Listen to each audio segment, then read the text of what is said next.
قاصد جا کے خط دریائے نیل میں پھینک دیتا ہے، پانی آتا ہے، ایسا دریائے نیل چلا 14 صدیاں ہوئی ہیں آج تک کبھی بند ہی نہیں ہوا ہے۔ دریا حکم مانتے ہیں، آگ نکلتی ہے۔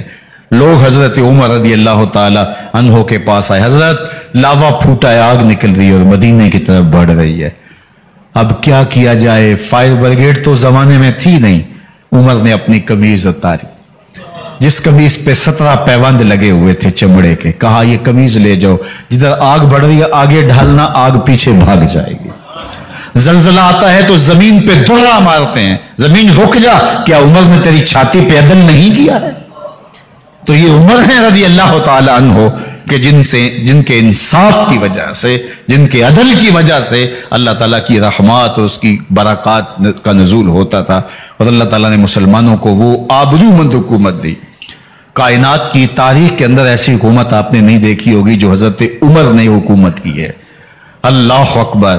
فرمایا فرات کے کنارے پہ ایک کتا بھی پیاسا مر گیا تو اس کا حساب بھی عمر سے ہوگا۔ جب اتنے علاقے فتح ہو گئے تو ایک دن حضرت عمر بیٹھ کے رو رہے تھے، تو کسی نے کہا حضرت رو کیوں رہے ہیں؟ فرمایا کہ میں اس لیے رو رہا ہوں کہ فلاں پل سے بکریاں گزری ہیں، تو پل کے اندر شکستگی تھی، ٹوٹا ہوا تھا پل درمیان میں کچھ، اس میں ایک بکری کی ٹانگ ٹوٹ گئی ہے، تو میں ڈرتا ہوں کہیں اس کا حساب نہ لیا جائے، کہ میرا رب یہ نہ پوچھے کہ عمر تو نے پل صحیح تعمیر نہیں کروائے تھے کہ ایک بکری کی ٹانگ کیوں ٹوٹی ہے۔ یہ ہے حضرت عمر رضی اللہ تعالی عنہ۔ اللہ اکبر۔ حضرت سیدنا عمر رضی اللہ تعالیٰ عنہ کی پوری زندگی آپ دیکھ لیجئے۔ آپ دن کو گھر میں بیٹھتے ہیں، دربار خلافت میں بیٹھتے ہیں، اور آپ کا دربار خلافت کیا ہے؟ کوئی عالی نصب محل نہیں ہے، مسجد نبوی کا صحن ہے، وہاں بیٹھ کے فیصلے ہو رہے ہیں۔ باہر سے سفیر آتا ہے اور آ کے پوچھتا ہے کہ میں امیر المومنین کے، مسلمانوں کے حکمران کے دارالامارہ میں محل میں جانا ہے، تو وہ مسکرا کے کہتے ہیں ہمارے امیر کا تو کوئی محل نہیں ہے۔ کہا کہاں ہے تمہارا امیر؟ کہا مسجد نبوی میں ہوگا یا بیت المال کی اونٹوں کی دیکھ بھالی کر رہا ہوگا، ان کی دیکھ بھال میں لگا ہوگا۔ وہ جب گئے تو مسجد میں نہیں ہے، اللہ اکبر، وہاں گئے تو وہاں بھی نہیں ہے۔ پھر کیا دیکھتے ہیں کہ عمر رضی اللہ تعالی عنہ جنت البقیع کے پاس ایک درخت کے نیچے اینٹ کا سرانہ رکھ کے سوئے ہوئے ہیں۔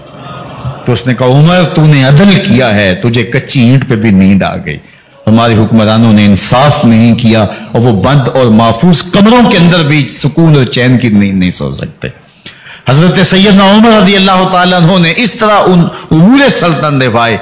آپ دن کو لوگوں کی دیکھ بھالی کرتے، لوگوں کی ضروریات سنتے سمجھتے، اور جب رات پڑتی لوگ سو جاتے، عمر مدینے کی گلیوں میں پہرا دیتے۔ کائنات نے کوئی ایسا بھی حکمران دیکھا ہوگا؟